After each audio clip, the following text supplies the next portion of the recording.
जय महाराष्ट्र। आज अक्कलकोट तालुक्यातील अक्कलकोट विधानसभा क्षेत्रातील शेतकऱ्यांसाठी आम्ही वारंवार शिवसेना उद्धव बाळासाहेब ठाकरे पक्षाच्या वतीने हमीभाव केंद्र चालू करा यासाठी आमरण उपोषण आंदोलन अनेक आंदोलन आम्ही केलो। यानंतर चोरी छुपीने शासनाच्या वतीने कोणालाही न सांगता किणीसारख्या खेडेगावात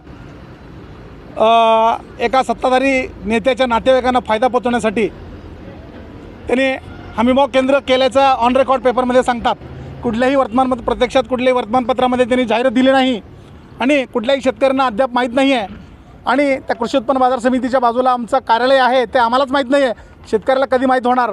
केवळ हे शासन फक्त चालू केल्याचा ढोंग करतं आहे आणि शेतकऱ्यांना त्याचा कुठलाही फायदा मिळू नये हा शासनाचा हेतू आहे। याबरोबर फक्त सत्ताधारी नेत्यांना फायदा पोचवण्यासाठी इथले प्रशासनाचे अधिकारी जाणून बुजून षडयंत्र करून शेतकऱ्यांचा सत्यानाश करू लागला आहे। माझा मागणी होती नेमकी मागणी हमीभाव केंद्र आपण तात्काळ चालू करा आणि अक्कलकोट शहरात मध्यवर्ती ठिकाणी आपण सर्वांना अनुकूल होईल या इथे सुखसोयीप्रमाणे शासकीय जे हमीभाव आहे त्याप्रमाणे सर्व पिकं रब्बी आणि खरीप पिकाची सर्वांची आपण शासकीय ह्याच्यानुसार आपण खरेदी करा ही मागणी